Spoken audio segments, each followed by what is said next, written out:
할렐루야. 오늘 말씀 제목이 옥타브입니다. 무슨 내용일까 좀 궁금하시죠? 그래서 더 궁금하게 하려고 앞으로는 말씀 제목만 넣고 본문은 안 넣기로 했습니다. 먼저 선입관을 가지고 이 제목은 뭐 이 본문에 있으니까 뭐 대충 그런 내용일 거야 하고 이렇게 선입관을 가질 것 같아서 제목만 하고 본문은 앞으로 안 싣기로 했습니다.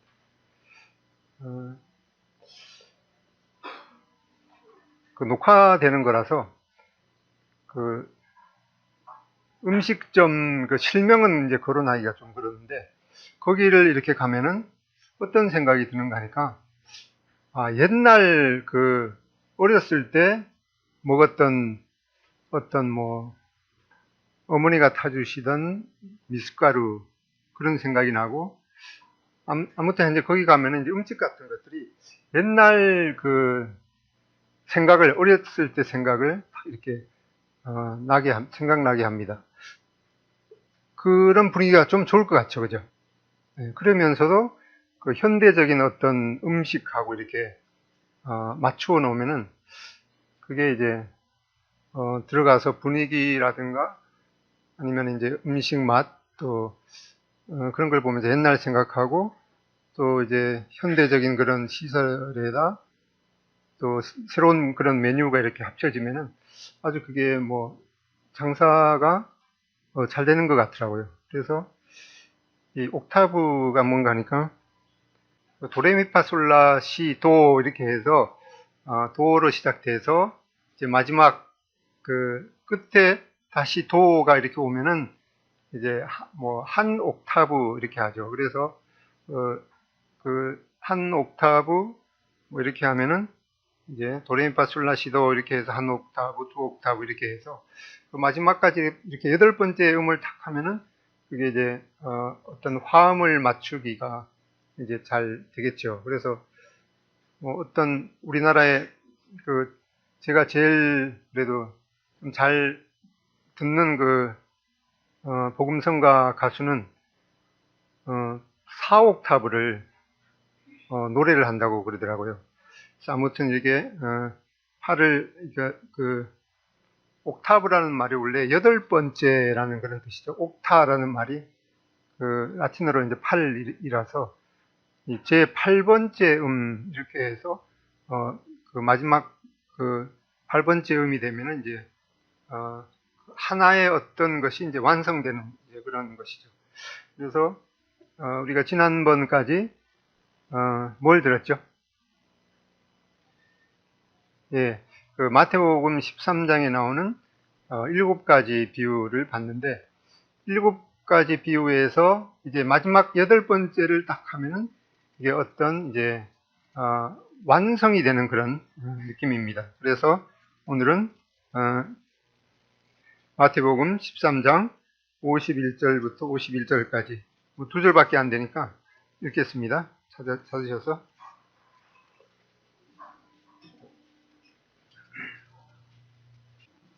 찾으셨으면 읽겠습니다. 시작.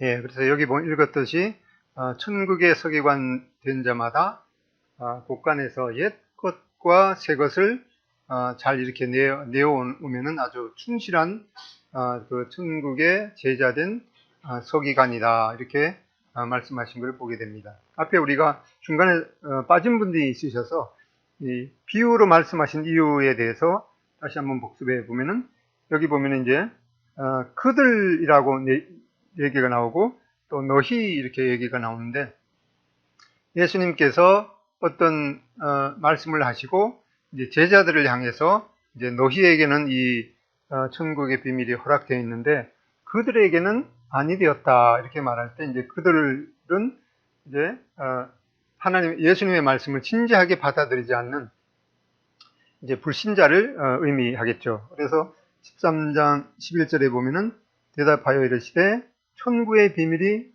비밀을 아는 것이 너희에게는 허락되었으나 그들에게는 아니 되었나니. 이렇게 하면서 이제 여기에 이 내용이 이제 이사야서 6장 9절을 인용하고 있습니다. 마태복음 13장 14절에 보면은 여호와께서 이르시되 가서 이 백성에게 이르기를 너희가 듣기는 들어도 깨닫지 못할 것이요 보기는 보아도 알지 못하리라 하였나니. 이렇게 말하면서 바로 이 내용이 이사야서 6장 9절을 말씀하고 있습니다. 그래서 그들이라는 말씀은 이제 하나님의 말씀을 진지하게 받아들이지 않는 믿지 않는 그런 사람들에게는 이 천국의 비밀을 이렇게 이르면은 믿으려고 하는 마음이 없기 때문에 더 어려워진다고 말씀하고 있죠. 그 반면에 이제 너희들에게는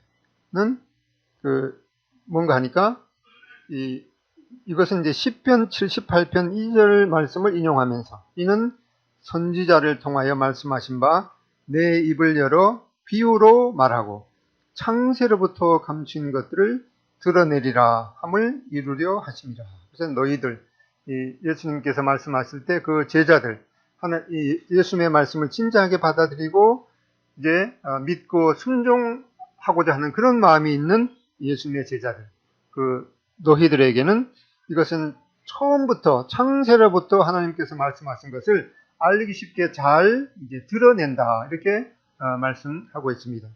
그래서 고린도후서 4장 3절에 보면은 만일 우리 복음이 가리웠으면 망하는 자들에게 가리운 것이니라. 그래서 하나님의 말씀을 뭐 세상에 아무리 뭐 가방끈이 길고 뭐 박사학위를 이렇게 지녀도 믿으려고 하는 마음이 없으면 이 하나님의 말씀은 그냥 뭐 하얀 건 종이요 까만 거는 글씨로다. 이제 그렇게 하면서 깨닫기가 어렵지만은 심지어는 이 할머니들 같은 경우에 이 글을 읽지 못해도 이 마음 가운데 정말 믿으려고 하는 그런 마음이 있으면은 이 성경을 읽으면서 오히려 이 글자도 익히게 되는 그런 놀라운 면을 보게 됩니다.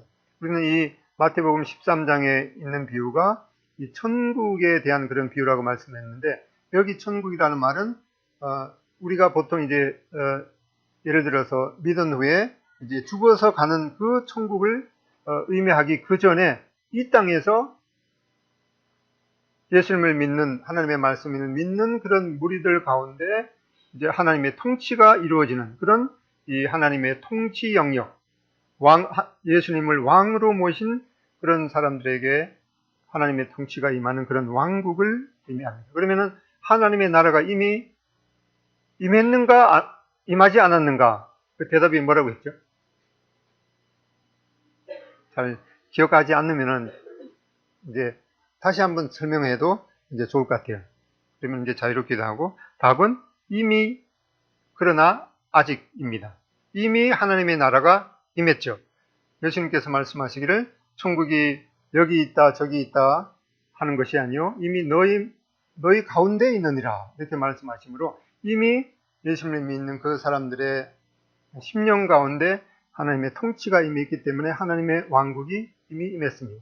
그럼에도 불구하고 실제로 우리 눈에 보이게 되는 그 하나님의 왕국은, 즉 이 예수님께서 재림하신 그 이후에 이제 이 땅에서 1000년 동안 예수님께서 직접 통치하시게 되고, 또 천년왕국이 끝난 다음에 우리가 보는 이 처음 땅과 처음 하늘이 없어지고 영원한 이 새 하늘과 새 땅이 임하게 되는 그런 경륜을 보게 될 때 하나님의 나라가 이미 임했고, 그렇지만 이 가시적인 볼 수 있는 그런 하나님의 나라는 아직 이르지 않은 것을 보게 됩니다. 이 13장에 있는 이 천국에 대한 그 비유는 이제 갈릴리 이 바다에서 이루어졌죠. 이제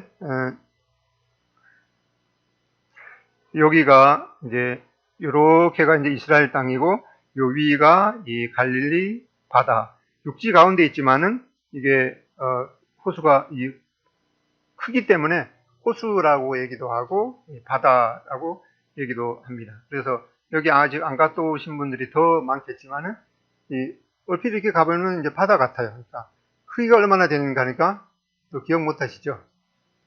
22, 12. 22, 12. 긴 쪽이 22km, 짧은 쪽이 12km, 22, 12. 그래서 꽤 넓겠죠. 그래서 그렇게 넓기 때문에 육지 한가운데 있지만은 이제 그냥 큰 바다처럼 아주 바람이 불 때는 크게 이 파도도 치고 그렇습니다. 그다음 밑에 있는 것은 이제 사해가 되겠고, 이렇게 갈릴리 바다에서 사해까지 이렇게 요단강이 흐릅니다. 이제 예수님께서 주로 이제 여기가 이제 요쯤이 예수님께서 이제 자라신 나사렛 동네가 되는데, 주로 이제 바닷가에서 예수님께서 제자들을 선택하시고 주로 이 가버나움 지역에서 주로 활동을 하셨습니다. 여기가 이제 가버나움 지역이 되겠죠. 그래서 멀리 이렇게 보면은 여기가 이제 22km인데 바다 같은 그런 느낌이 듭니다. 근데 여기가 이제 보통 씨 뿌리는 자의 만으로 알려져 있는데, 예수님께서 이제 무리들이 모이니까 요 바다 한가운데 배를 띄우고 이제 주변에 빙 둘러서 무리들이 예수님의 말씀에 귀를 기울였습니다. 아마 그때 바람이 아마 이쪽에 바다 쪽에 호수 쪽에서 바깥으로 이렇게 불었기 때문에 예수님께서 말씀하시면은 아주 잘 들었을 거라고 생각이 됩니다. 그때는 뭐 마이크도 없었기 때문에. 그래서 이 에베소 지역에 가면은 그 원형극장이 있는데, 그 원형극장에 모일 수 있는 인구가 2만 명이라고 그래요. 그런데 2만 명인데 그때는 마이크가 없어도 아래쪽에서 실제로 이렇게 테스트를 해보니까 주변이 조용하면은 그 에베소 원형극장 중앙에서 이렇게 말을 하면은 꼭대기까지 아주 생생하게 이렇게 들린다고 그래요. 그래서 여기가 이제 씨 뿌린 자의 만인데, 가까이 이렇게 보면은 예수님께서 아마 이쯤 배를 띄우고 이제 무리들이 이렇게 빙 둘러서 예수님의 말씀을 들은 것을 보게 됩니다. 그래서 무슨 말씀을 하셨는가 하니까 이제 7가지 그 비유를 말씀하셨습니다. 그래서 이거는 천국에 대한 그 비유라기보다는 이 왕국, 예수님의 통치가 임하는 그런 왕국으로 이해하는 것이 더 좋겠습니다. 첫 번째 비유가 바로 이 씨 뿌리는 비유를 말씀하셨죠. 씨를 뿌릴 때 여러 가지 이 방해가 있다. 마음밭이 그 처음에 뭐였죠? 길가, 돌밭, 그 다음에 가시떨기밭, 그 다음에 옥토. 하나님의 말씀을 잘 착하고 좋은 마음으로 받을 때 30배, 60배, 100배의 결실을 맺는다고 했습니다. 그 다음에 이 가라지의 비유를 말씀하시는데, 가라지는 그 농부가 잠잘 때 악한 자가 그 가라지를 뿌린다고 했습니다. 그 다음에 겨자씨의 비유를 통해서 이제 겨자가 이 나무가 아닌 1년생 식물인데, 그 나무처럼 이렇게 크게 자라서 그 새들이 깃들이는, 그것은 이제 실제는 나무가 아닌데 그 1년생 식물에 새가 깃들이듯이 이 비정상적인 기독교의 성장을 보게 됩니다. 그 다음에 누룩의 비유를 통해서 이 내부적으로 이 하나님의 나라가 이상적인 그런 성장을 하게 될 것을 보게 됩니다. 그 다음에 5번째 비유를 통해서 감추인 이 보화를 찾으시는데, 예수님께서 이제 경건한 그 하나님의 믿는 잔존자를 찾으시는 내용입니다. 6번째로 이 극히 값진 진주를 찾는 장사와 같다, 이렇게 말씀하고 있는데, 바로 예수님께서 이 진주인 이 보배로운 교회를 위해서 대가를 지불하는 것을 보게 됩니다. 그 다음에 7번째로 이 각종 물고기를 모으는 그물과 같아, 이렇게 해서 좋은 고기는 그 바구니에 담고 이 나쁜 고기는 버리는 걸 통해서 마지막 때에 이 악인과 선인에 대한 심판이 있을 거라고 말씀하면서, 바로 마태복음 13장 49절에 세상 끝에도 이러하리라, 이렇게 말씀했습니다. 그래서 이 마태복음 13장에 천국의 비유 7가지를 말씀하셨는데 이 마지막 그 8번째, 8번째 그 비유를 이제 맞추면은 이렇게 아주 이 대칭 구조로 이렇게 됩니다. 이제 첫 번째 말씀이 씨 뿌리는 자의 비유에 관한 말씀이죠. 마지막 번째가 서기관과 천국의 서기관 된 자에 대한 내용이죠. 그래서 첫 번째 비유는 세상에 뿌려진 말씀에 대한 내용인데 마지막 법은 집안에 보관된 말씀입니다. 두 번째는 알곡과 가라지에 대한 말씀인데 이거는 육지에서의 수확을 나타내고 그 다음에 끝에서 두 번째는 좋은 고기와 나쁜 고기, 이거는 바다에서의 수확, 이렇게 해서 이 대칭적으로 이렇게 이루어지고 요 네 개는 집 바깥에서 말씀하시고 그리고 이 끝에 네 개는 집 안에서 이렇게 말씀하셨습니다. 그래서 이것은 이제 이러한 순서라든가 이런 것에 다 하나님의 그 놀라운 이 비밀이 우리가 다 깨닫지 못하는 그런 비밀이 있는 것을 보게 됩니다. 대략 이제 첫 번째 비유 씨 뿌리는 비유와 8번째 비유 천국 서기관 비유에 대한 내용을 보면은 첫 번째 비유는 세상에 뿌려진 말씀이고 8번째 비유는 집안에 보관된 말씀입니다. 첫 번째는 말씀을 받아들이는 태도에 따라서 이제 수확이 결정되고 그다음에 마지막은 잘 준비된 곳간에서 양식을 내어오는 겁니다. 그다음에 첫 번째는 결실은 이 하나님을 향한 측면인데 8번째 비유는 집주인이 내어오는 양식을 사람들에게 공급하게 됩니다. 첫 번째는 씨를 뿌리는 사람이 팥에 뿌리게 되는데 8번째는 천국 제자된 서기관은 사람에게 양식을 공급합니다. 첫 번째 비유는 왕국 비밀을 이해하는 열쇠인 반면에 8번째 비유는 비유를 깨닫도록 열쇠 사용 방법에 대해서 말씀하고 있습니다. 이렇게 말씀하신 후에 예수님께서 이 모든 것을 깨달았느냐 이렇게 물으셨습니다. 그러니까 제자들이 뭐라고 대답했죠? 예, 그러합니다. 이렇게 했는데 사실 뒤에 가보면은 이 예수님의 제자들이 그 비유를 다 깨닫지도 못했는데 그렇게 대답했는데 그건 왜 이 말의 의미가 뭔가 하니까 이 말씀을 듣고 예수님께서 제자들이 이 말씀을 듣고 너희들이 그 천국에 대한 그런 내용을 들었는데 그 하나님의 말씀에 순종할 각오가 되어 있느냐 이런 뜻으로 이렇게 물었습니다. 그러니까 대뜸 예수님의 제자들은 첫 번째 비유도 잘 깨닫지 못해서 설명해 달라고 그러고 두 번째 비유도 그렇고 그다음에 세 번째, 네 번째 비유는 다 설명해 주시지 않고 마지막 7번째 비유만 이렇게 설명해 주셨는데 나머지는 그 설명을 안 해 주셨음에도 불구하고 너희가 천국의 비유를 들었는데 너희 마음이 하나님의 말씀에 이제 순종할 각오가 되어 있느냐 이렇게 물었을 때 예, 그러합니다. 이렇게 그 대답을 했습니다. 이거는 이제 여기에 깨달았느냐라는 말이 뭔가 하니까 이제 뭐 이거는 이제 헬라어로 이렇게 하는데 시니에미라는 뜻인데 이거는 이 퍼즐처럼 함께 모으다 이런 뜻입니다. 신이라는 말인지 함께라는 말인데 그러니까 이런 그 7가지 비유를 이렇게 말씀하셨는데 그것을 이제 퍼즐처럼 이렇게 다 그 모아서 마음에 깨달았느냐 이런 이제 뜻이기도 하죠. 근데 제자들이 이렇게 대답을 했지만은 그 뒤에 가고 이제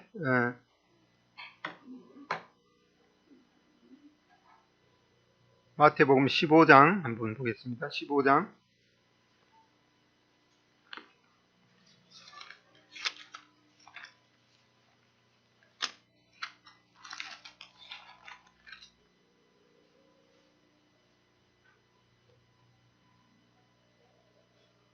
마태복음 15장 14절에도 보면은 13절 예수께서 대답하여 이르시되 심은 것마다 내 천국에서 심으시지 않는 것은 뽑힐 것이니 그냥 두어라. 저희는 맹인이 되어 맹인을 인도하는 자로다. 만일 맹인을 인도하면 둘이 다 구덩이에 빠지리라 하신대.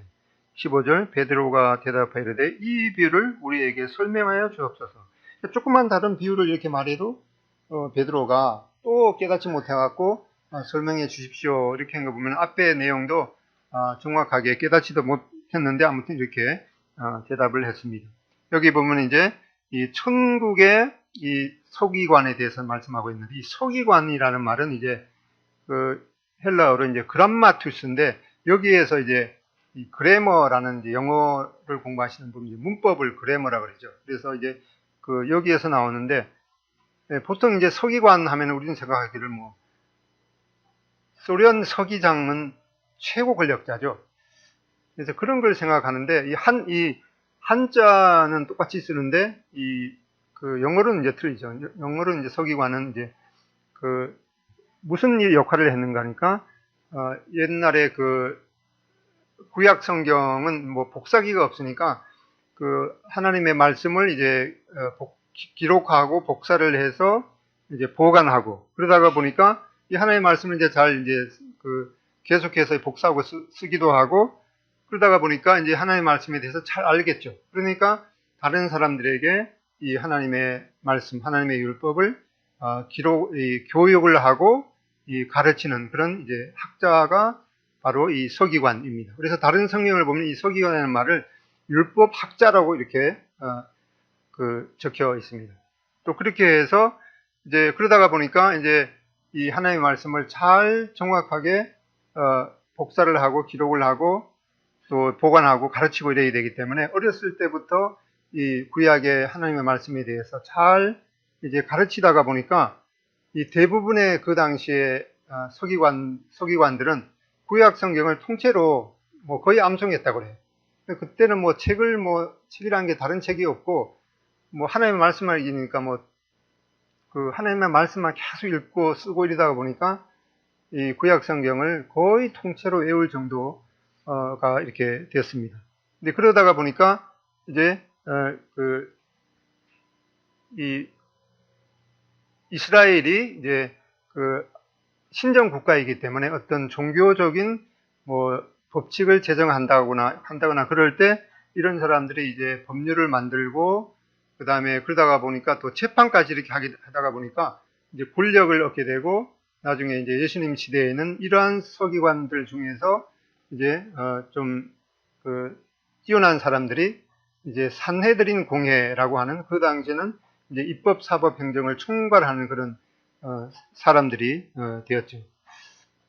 그러다가 보니까 이 사람들이 이제 교만해져 갖고 이 하나님의 말씀에 대해서 이제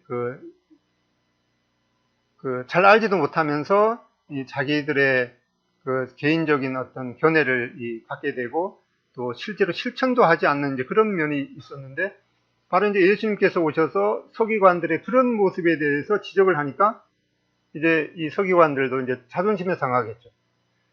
자기들이 하나님의 말씀을 잘 순종하지 못하는 그런 것에 대해서 양심의 가책을 느끼고 회개하고 그래야 되는데, 오히려 이제 반발하고 예수님에 대해서 뭘로 꼬투리를 잡을까? 그러다가 결국에는 예수님께서 내가 바로 이 하나님이다, 이러한 말을 듣고 나서 예수님께서 바로 이 신성모독을 하는구나, 그렇게 해서 결국에는 예수님을 십자가에 못 박는 그런 결과를 가져왔습니다. 그래서 사실 우리나라에서도 제일 우리가 유의해야 되는 사람이 누군가니까 대통령도 잘 뽑아야 되지만은 그에 못지않게 이 법률을 제정하는 국회의원이 사실은 더 우리에게 직접적인 그런 영향이 있기 때문에 이 국회의원을 어떤 사람을 뽑을까 정말 하나님께 지혜를 구하고 그래야 될 것입니다. 그래서 그 옛날 보면은 이제 여기 에스겔서에도 보면은 그 중에 한 사람은 이 가는 베옷을 입고 허리에 서기관의 먹그릇을 찼더라. 그래서 이 사람들은 뭐 율법을 이렇게 늘 이제 적고 이래야 되기 때문에 여기 허리에다가 여기 이제 먹물 그릇을 이렇게 차갖고 다녔습니다. 그래서 이 구약의 이 훌륭한 이제 서기관 중에 율법 학자가 된 이 에스라가 있죠. 에스라는 이 율법 학자이기도 했고, 그 다음에 이 학자 겸 이제 제사장이기도 했죠. 그래서 이 에스라 7장 10절에 보면은 에스라가 여호와의 율법을 연구하여 준행하며 율례와 규례를 이스라엘에게 가르치기로 결심하였더라. 그래서 이 에스라의 그 세 가지의 그런 결심을 내용을 보면은 하나님의 말씀을 연구하라. 이거는 바로 그 학자가 되는 것이죠. 그 다음에 준행하라. 이거는 이제 하나님의 말씀을 실제적으로 지키는 그런 이제 예수님의 하나님의 제자가 되는 것이. 그리고 그 다음에 하나님의 말씀을 이제 가르치는 것. 이거는 이제 이 목자의 역할이겠죠. 그래서 이 하나님의 말씀을 충분하게 이 하나님의 말씀이 무엇을 의미하는가 그런 것에 있어서 개인적인 그런 견해가 아니라 그 소두에 우리가 봤듯이 옛 것과 새 것을 잘 이렇게 그 상호 관련성을 알아야 되기 때문에 그런 것에 있어서 이 하나님의 말씀을 다루고 특별히 이 가르치기를 원하는 그런 사람은 이 하나님의 말씀에 대해서 소홀히 할 수 없기 때문에 이 연구하는 그런 이 학자가 되어야 됩니다. 옛날이 아니라 이 19세기에 우리 모임의 형제님들은 대부분 이 학자였죠. 학자도 보통 학자가 아니었죠. 이 존 다비 그 같은 경우에는 헬러, 히브리어, 영어, 프랑스어를 뭐 거의 통달하다시피 한 그런 분이었죠. 그 외에 다른 분들도 이 학문적으로 정말 이 훌륭한 그런 사람이었습니다. 그러면서 그 사람들은 실제적으로 이 하나님의 말씀을 그대로 이 순종하고 가르쳤던 그런 면들을 보게 됩니다. 그래서 이 천국의 제자된 이 서기관은 우선적으로 이 천국의 비밀을 잘 알고 깨달아야 되는 사람이죠. 예수님께서 제자들에게 너희가 이 비유를 깨달았느냐 이렇게 말씀하실 때 그 깨닫다는 말이 바로 이 퍼져 있는 그런 퍼즐을 맞추듯이 잘 이 하나님의 말씀을 이 구약과 신약과의 관계 그런 것들을 잘 깨닫는 것이 필요하겠습니다. 그리고 이제 마태복음 24장 45절에 보면은 이제 비슷한 내용을 말씀하고 있는데 충성되고 지혜 있는 종이 되어 주인에게 그 집 사람들을 맡아 때를 따라 양식을 나눠줄 자가 누구냐. 이 마지막 때에는 정말 하나님의 말씀이 희귀하기 때문에 마지막 때에 이 충성되고 지혜인 종이 되어서 그 주인에게 그 집 사람들을 맡아서 때를 따라 양식을 나눠줄 자가 누구냐. 마지막 때 옛 것과 새 것을 잘 깨닫고 퍼즐을 맞추고 그대로 순종해서 다른 사람들에게 잘 양식을 나눠주는, 잘 가르쳐야 되는 그런 면들을 보게 됩니다. 방금 우리가 처음 읽었던 마태복음 13장 52절에 보면은 예수께서 이르시되 그러므로 천국의 제자된 서기관마다 마치 새 것과 옛 것을 그 곳간에서 내오는 집주인과 같으니라. 여기서 이제 옛 것이라는 말은 간단하게 말씀드리면 이건 이제 구약 성경을 말씀하고 있죠. 그다음에 새 것은 이 신약 성경을 말씀하고 있습니다. 그래서 이 구약 성경과 신약 성경을 퍼즐을 잘 맞춰서 이제 깨닫고 순종하는 그것이 바로 천국의 제자된 서기관이라고 말씀하고 있습니다. 이 이스라엘 백성들은 지금도 유대인들은 많은 사람들이 아직도 이 구약 성경만 하나님의 말씀으로 받아들이고 그러다가 보니까 예수님을 그들의 메시아로 인정하지 않고 아직도 메시아는 언젠가는 이 구약의 말씀대로 올 것이다. 이렇게 얘기하면서 이제 이스라엘 내에서 그 예수님을 메시아로 믿는 그런 사람들에 대해서 완전한 그 이단으로 생각하면서 그런 사람들을 어떻게 하면은 이제 몰아내는 것이 그들의 아주 목숨을 건 이제 그 사명이기도 하죠. 이제 예수님을 메시아로 믿는 그런 사람들은 이제 메시아닉 주라고 하는데 주라는 말이 이제 유대인이라는 그런 뜻입니다. 그러니까 예수님을 메시아로 믿는 그런 유대인을 메시아닉 주라는 말이 이제 유대인이라는 그런 뜻이기 때문에 이제 그런 잘못된 생각을 하고 있습니다. 그래서 이 성경에도 보면은 이제 이 구약 성경, 율법은 모세로 말미암아 주신 것이요 은혜와 진리는 예수 그리스도로 말미암아 온 것이라.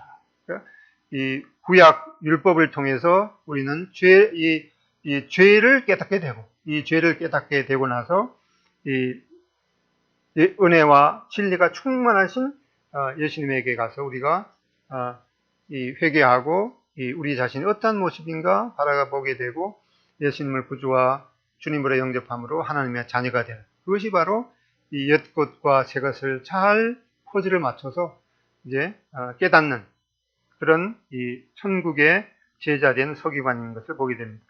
이 사도행전 18장에다 보면은 여기에 이 알렉산드리아에서 난 아볼라라는 유대인이 있었는데 이 사람이 언변이 좋고 성경에 아주 능통한 자였다고 말씀하고 있습니다. 이 사람 아볼로라는 사람은 이제 뭐 이 서기관처럼 보통 서기관들처럼 구약 성경을 통째로 외우는 그런 아주 그 구약 성경에 능통한 자였는데 이 사람은 예수에 관한 것을 가르치나 자세히 말하나 요한의 세례만 알 따름이라. 그래서 구약 성경에 나온 그런 것만 이제 알 따름이었는데 이 브리스겔라와 아굴라 부부가 그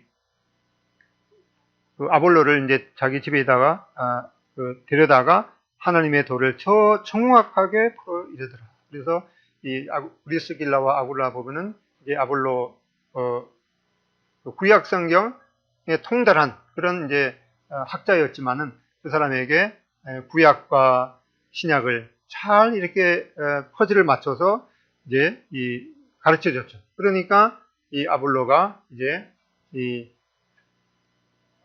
자기의 마음과 머리 가운데 퍼져 있던, 널려져 있던 이 퍼즐을 이제 딱 맞추면서 예수님을 구약에 계시된 그 메시아가 바로 예수님이구나 라는 것을 이제 확실히 깨닫고 이 아볼로는 이제 천국의 제자된 그 제자가 되어서 이제 사도 바울과 같이 복음을 담대하게 전했던 것을 보게 됩니다. 이렇게 먼저 이 천국 제자가 되기 위해서는 이 구약과 신약을 이제 퍼즐을 맞춰서 정말 구약에 계시된 예수님이 바로 메시아구나라고 하는 그런 믿음을, 그런 깨달음을 이제 가져야 되고, 또 이제 그렇게 해서 이제는 이제 천국의 비밀을 잘 이제 가르쳐야겠죠. 근데 그 히브리어에 라마드라는 말이 있는데 이 말은 배우다라는 뜻도 있고 가르치다라는 뜻도 있습니다. 참 이상하죠. 그래서 잘 배운 사람이 잘 이제 가르칠 수가 있겠죠. 근데 영어에도 보면 이제 commencement라는 말이 있는데 이거는 입학이라는 말도 있고 이 졸업이라는 말도 있습니다. 그러니까 뭐 고등학교를 졸업하고 뭐 대학교를 졸업한다고 하는 것은 곧 어떤 것의 시작이기 때문에 이 같은 의미를 가지고 있습니다. 그래서 중요한 것은 이렇게 이 구약과 신약을 잘 맞춰서 퍼즐을 맞추고 이제 믿음 가운데 확신하고 또 다른 사람들에게 가르치는 이런 것이 정말 필요하겠습니다. 우리는 이제 에베소서 4장 2절에 보면은 너희를 위하여 내게 주신 하나님의 그 은혜의 경륜을 너희가 들었을 터이라. 곧 계시로 내게 비밀을 알게 하신 것은 내가 먼저 간단히 기록함과 같으니 그것을 읽으면 내가 그리스도의 비밀을 깨달은 것을 너희가 알 수 있으리라. 이제 그의 거룩한 사도들과 선지자들에게 성령으로 나타나신 것 같이 다른 세대에서는 사람의 아들들에게 알리지 아니하셨나니. 그래서 이 경륜이란 말은 이제 한자로 하면 이제 그 경력과 연륜이라는 그런 말이 이제 줄임말이 되겠죠. 그래서 이것은 이제 세상을 경영하는, 세상을 다스리는, 하나님께서 세상을 이제 다스리는 이제 그런 내용인데, 이게 이제 그 헬라어로 이제 오이코노마라는 말이 있는데 이 말은 이제 섭리나 운영하는 그런 체제를 의미합니다. 여기에서 이제 경제라는 말이 이제 나왔는데,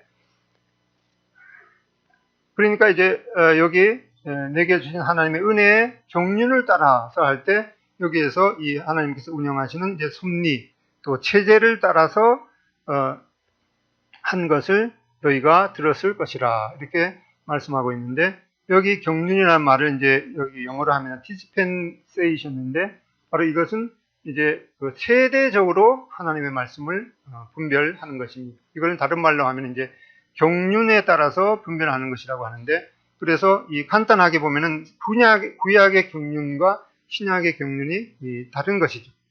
여기에 이제 아까 3장, 에베소 3장 3절에 보면 이것은 바로 이 그리스도의 이 비밀이다, 이렇게 말씀하고 있는데, 그래서 이것을 이제 이 성경을 세대적으로 분별하는 것, 또는 이 경륜적으로 분별하는 그런 것을 이제 보통 이 성경 학자들이 그것을 이제 세대주의, 언약주의, 이렇게 말하자면 신학적인 그런 용어를 이렇게 썼습니다. 그래서 무슨 주의 하면은 그게 뭐 성경이 하나님의 진리의 말씀인데 무슨 뭐 공산주의, 뭐 사회주의 이런 것처럼 무슨 주의야? 이렇게 생각할 수 있지만은 이제 그거를 이제 학자들이 그걸 어떤 구분하기 위해서 이렇게 썼으니까 그냥 우리도 그렇게 쓰는 것인데, 우리 모임에는 특별히 이 세대적인 그런 분별로서 이 성경을 해석을 합니다.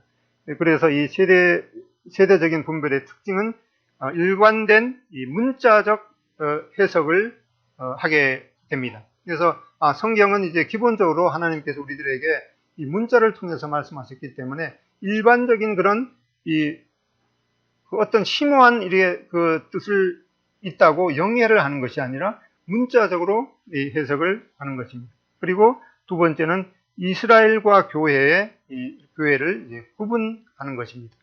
예를 들어서 이제 문자적 해석이 중요하다, 이런 것을 통해서 이제 이 다니엘서에 나오는 이제 70주에 대한 그런 해석을 19세기 초반에 모임의 앞선 형제님 중에 한 분이었던 로버트 앤더슨 경이라는 분이 이 성경은 이 문자적으로 해석해야 되기 때문에 71회에 대한 그런 것들을 문자적으로 해석하고 이제 그 계산을 해서 이 다니엘서에 대한 이 완벽한 해석을 처음으로 하게 되었죠.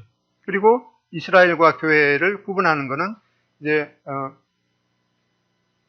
구약에 하나님께서 이스라엘에 대한 그런 경륜이 있었는데, 이 교회라는 것은 이스라엘이 대치된 것이 아니라 이스라엘에 대한 경륜이 따로 있고 교회에 대한 경륜이 따로 있다고 생각하는 것입니다. 그럼 왜 그렇게 중요한가 하니까, 이제 문자적으로 보면은 이제 에스겔서 36장에 보면은 그 골짜기에 이 마른 뼈의 환상을 보여주시면서 그 마른 뼈는 이스라엘 민족이다, 이렇게 말씀하면서 그 이스라엘 민족이 이제 마른 뼈처럼 이 온 세계에 흩어져 지겠지만은 언젠가는 그 가운데 생기가 돋아서 뼈가 서로 맞추고 살이 붙어서 나중에는 큰 군대를 이룰 것이다, 이렇게 말씀함으로 이스라엘에 대한 그런 미래를 말씀했는데, 아무도 이스라엘 국가가 가시적으로 어떤 국가 체계를 다시 가질 것이라는 것은 다 이제 믿지 않았죠. 왜 그런가 하니까 수천 년 동안 흩어져 있으니까 어떻게 그게 나라로 다시 세워질까, 그렇게 했는데 1948년 5월 14일 이제 전격적으로 이스라엘 국가가 수천 년 동안 흩어져 있다가 실제적인 국가로 탄생하는 것을 보고, 성경은 정말 문자적으로 봐야 되고 이스라엘의 미래에 대한 그런 것들이 실제적으로 성경의 문자적으로 사실이구나 라고 하는 것을 보게 확신하게 되었습니다. 그리고 이 당연하고 이유 있는 세대의 부분, 가장 간단하게는 구약에 대한 경륜이 다르고 신약에 대한 경륜이 다른 것입니다. 그리고 점진적인 계시의 원칙으로 성경을 해석합니다. 그래서 이거는 하나님께서 여기 보면은 이제 처음 선지자들에게 계시해 주실 때는 여기 멀리서 이렇게 보기 때문에 여기에 중간에 골짜기에 있는 교회에 대한 그런 그림은 구약에는 그 비밀로 이렇게 되어 있죠. 왜냐하면 골짜기가 안 보이기 때문에 그 멀리 이 영혼에 대한 세계가 있는데, 그 전에 이제 천년 왕국이 있을 것에 대해서 멀리서 이렇게 보게 되기 때문에 그 시대가 이렇게 흐를수록 점점 더 점진적으로 더 확실하게 계시해 주신다라는 그런 해석의 원칙이 있습니다. 그 다음에 이제 경륜의 궁극적인 목적은 하나님의 영광이고, 그 다음에 특별히 종말론에 있어서는 이제 문자적으로 해석하다가 보면은 요한계시록은 환란 전 휴거와 천년왕국 전에 예수님께서 재림하신다는 전천년 재림, 또 이걸 요약을 해서 전천년, 보통 이제 이걸 믿지 않는 사람은 전천년 설이라고 그러죠. 근데 우리는 이 성경 분별 보게 될 때 이거는 전천년 관이기 때문에 이렇게 하게 되는데, 이렇게 믿는 그리스도인들이 전 세계의 30%입니다.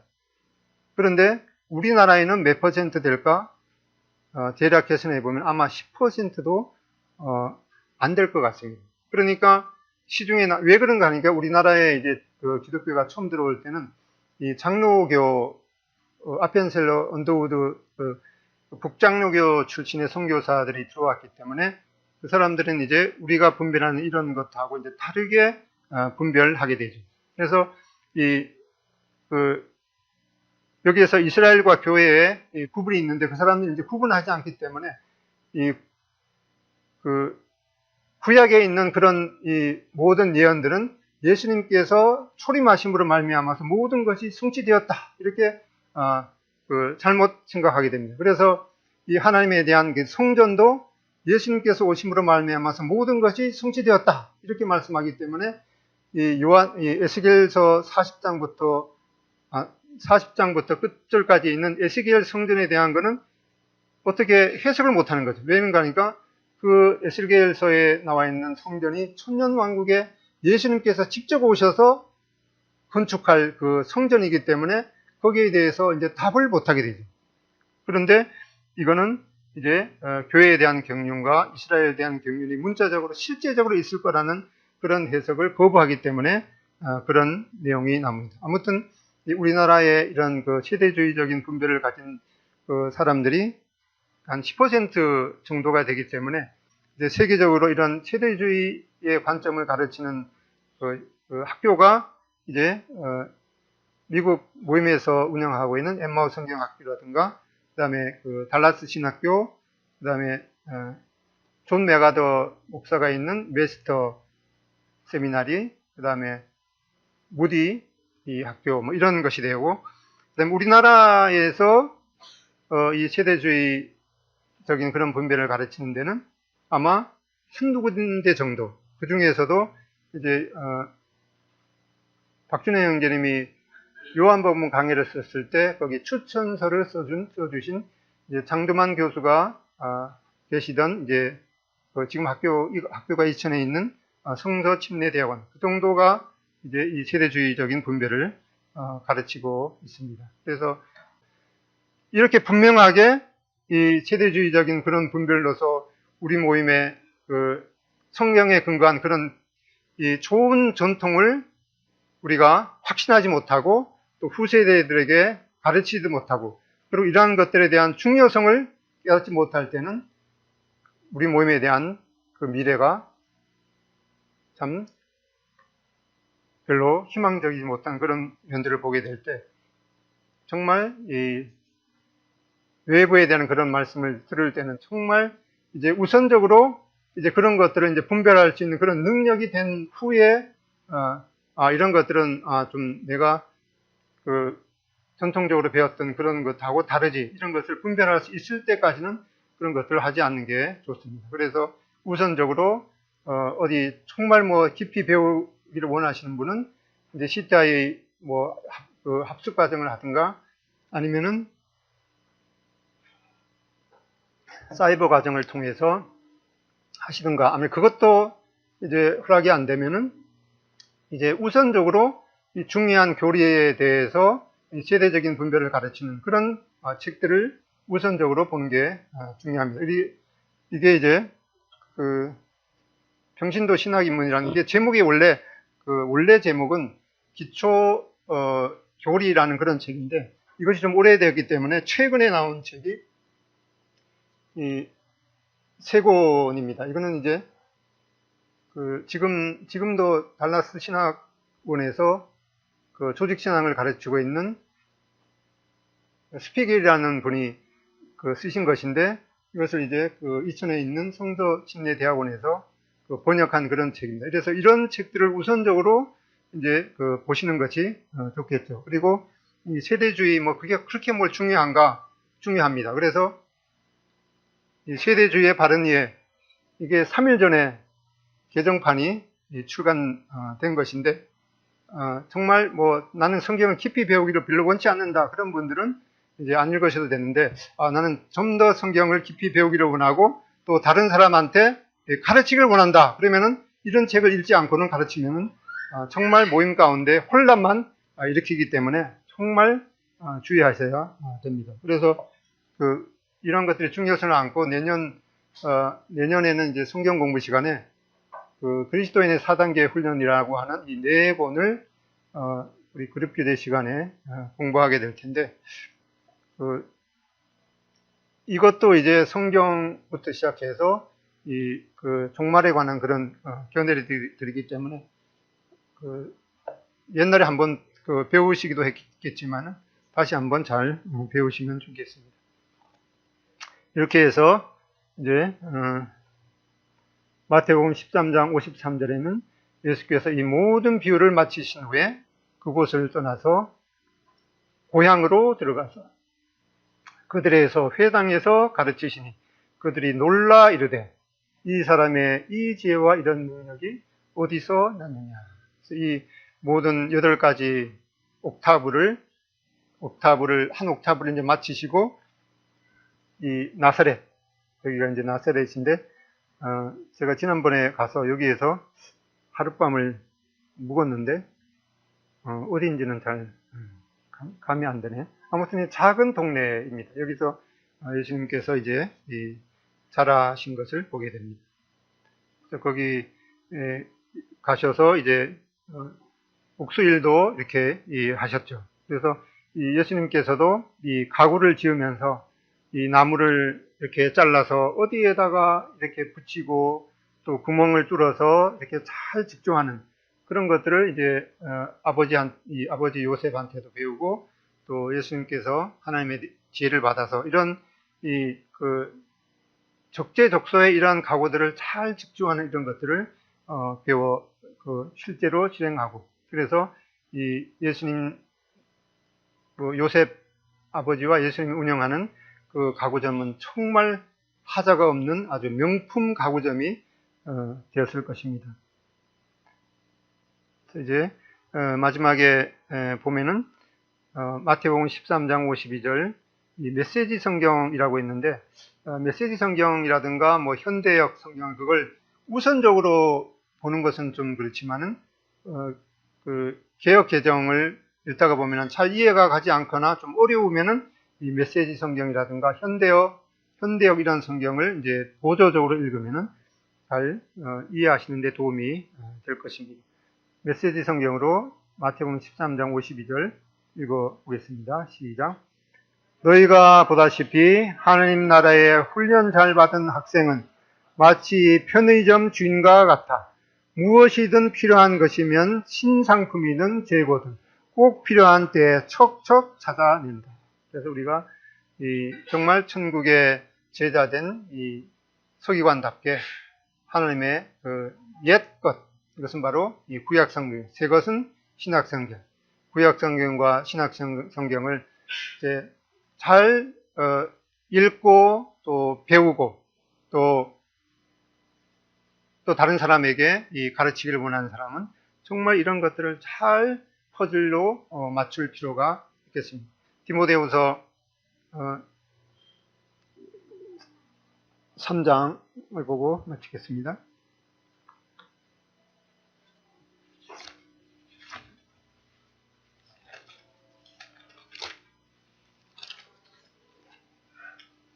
디모데후서 3장 14절.